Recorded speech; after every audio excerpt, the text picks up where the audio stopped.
समझ नहीं आ रहा अपने सैलरी इंक्रीमेंट का क्या करूं। बेटा इतना क्या सोच रहा है? अपने म्यूचुअल फंड्स के एसआईपी का टॉप अप करा ले। This is the right time. क्या? समझ में नहीं आया। बेटा इतना क्या सोच रहा है? अपने म्यूचुअल फंड्स का एसआईपी टॉपअप करा ले। This is the right time. अब समझा।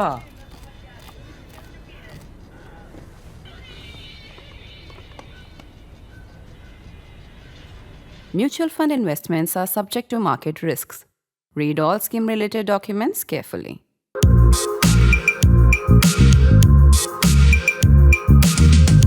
One consequence of the defeat of the Trinamool Congress and the wholesale purchase of its MLAs and MPs has been that liberals are now talking about some dream scenario. In this dream scenario, all these parties, which originally were part of the Congress, return to the Congress. The Congress becomes this huge national opposition, and then the BJP has somebody it can contend with. I mean, it's a good idea in theory, and it comes from well-intentioned people, but in political terms, it's nonsense. Let me tell you why. Let's start with the first idea. The first idea is that the Trinamool Congress should merge with the Congress. Now, there's a problem with this, which is, first of all, the Congress has tried very hard to make it in Bengal, has faced enormous obstacles, usually thrown up by the Trinamool, not by the BJP. It now has a chance to invigorate its workers and make a fresh start. Are you going to tell them the Trinamool, which they were told to oppose at the last election, is now their ally and they should forget everything they've heard before and immediately become part of the Trinamool, listen to Trinamool bosses? Does it make any sense? No, it doesn't. Second, if you are going to go into an alliance, you go into an alliance with somebody who adds something. Trinamool at the moment is at its weakest. It's really down and out. I don't dispute that many of the seats it lost in the last assembly election, it really lost to the election commission, not to the BJP. But even assume that there had been fair fights in every seat, I think Trinamool would still have lost. The depth of feeling was too strong, and you've seen the caliber of its MPs and its MLAs who are now off to join whichever party gives them a good deal. So it was never a realistic option. So why would you ask MLAs and MPs, and you have very few MLAs anyway, but also party workers who've worked so hard for you to suddenly give up everything and join your old enemy? Only because that enemy is down and out and has nothing to add? Makes any sense? I don't think so. The second reason is that the idea of Mamata and the Congress aligning is not a new one. Mamata was part of the Congress, and she was really the most effective part of the Congress in the days when she opposed Jyoti Basu. She was feisty, she was brave, she took to the streets, but there was a problem. She got along with nobody. She fought with everybody. It was very clear that she was an individualistic leader, not a party leader. A party needs people who get along. Mamata got along with chamchas, underlings, but never with equals, and certainly not with superiors. Is that going to change? She's suddenly going to join the Congress and be sidekick to Kharge or Rahul Gandhi or listen to whatever they want? I don't think so. There's only one person she appears to respect, and that's Sonia Gandhi.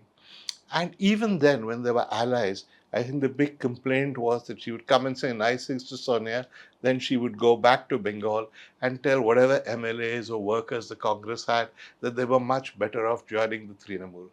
So if even Sonia Gandhi, who despite all the affection she showed her after her defeat, if even Sonia can't control Mamata, who in the Congress is going to be able to contain Mamata? Even assume now, third reason, that you're not dealing with a mercurial person like Mamata. Does it make any sense for individual parties to combine into the Congress? I accept that some of these parties certainly had their origins in the Congress. But why did they leave? They all left for good reasons. They left because their leaders felt that they could be bosses in their own states and not have to answer to a Congress high command. This theory assumes they've changed their minds, they're willing to come back, listen to the Congress president, And why would they do that? Well, because most of the ones who they're talking about are doing badly at the moment. But they won't do badly forever. And they won't listen to the Congress High Command. Think about it. You're a state leader, you're boss of your own state. Why would you suddenly give all of that up and become the equivalent of a PCC chief? You wouldn't. The model simply isn't going to work. And there's yet another reason which liberals have advanced, which is that the Muslim vote in Bengal, which is between 27 or 25 to 30%, depending on who you believe, though after the SIR, I'm sure it's down to 8% or something. But for whatever reason, the Muslim vote in Bengal will unite behind this great entity of the Congress in Trinamool and give the BJP a fight. May happen, may not happen. But in any case, I think it's a mistake when you talk about alliances to talk in terms of communities, to talk in terms of the Muslim vote. One of the problems with Mamata is that she was secular, which is great, but she was also seen as being nakedly partisan in her attitude to Bangladeshis, to other Muslims who she was promoting because they served as a vote bank for her. It got to the stage where even liberal secular Hindus who I've known for years said, look, this has gone too far. This woman doesn't really care about Muslims. She just wants them to be a vote bank. Why should we go along with this? You also have the other problem, which is if you say, as many people do, that the Muslims are a disadvantaged minority and therefore you should have them, which is fine and reasonable. But if you say, yes, as a party, we are pro Muslim, what's wrong with that?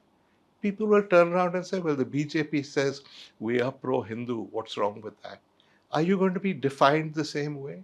Surely you have to be a party that appeals to everyone, a party that stands for secularism, liberalism, and social justice, not a party that makes a partisan appeal to any one community. I mean, that seems self evident.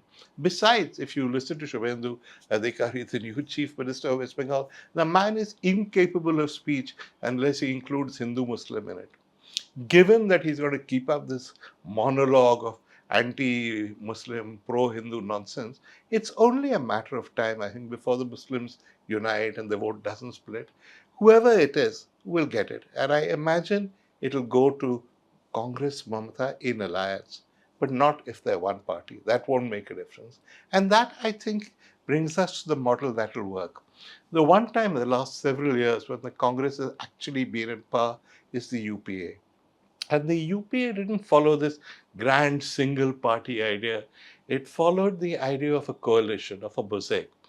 Sonia Gandhi was able to persuade quite powerful leaders like Mulayam, Lalu, people in the DMK, etc., that it was in their interest to fight the BJP. They could do it from within an alliance, they could do it from outside, but they had to unite. And as a consequence, you had the UPA, which was really, in many ways, a coalition of equals with no clear boss or anything. You had the UPA that worked and lasted for 10 years. It kept the BJP out of office. That model will work. Mamata can be a part of that UPA, and she's tried everything. She's been a part of the BJP, she's been a part of the Congress, she's been part of all coalitions. So this should be fine for her. She can be a part of this coalition, as can everybody else. That kind of coalition with electoral adjustments can take on the BJP effectively. Everybody joining the Congress is a recipe for fights, for tantrums, for jostling for power, for the undermining of central authority. Why on earth would we want that?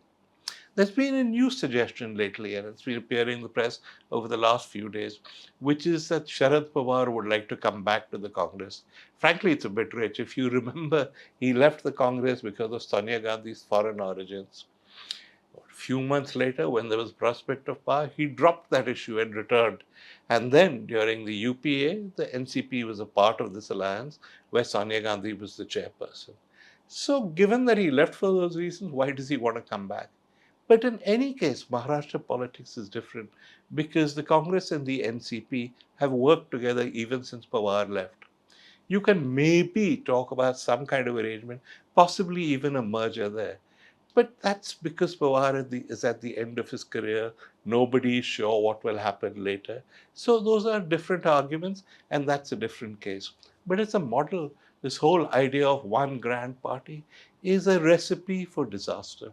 Oppose the BJP because that's what the opposition is supposed to do. But don't do it on the basis of emotional dreams of a grand alliance. Do it with strategy, do it realistically, and you won't end up like Mamata Banerjee.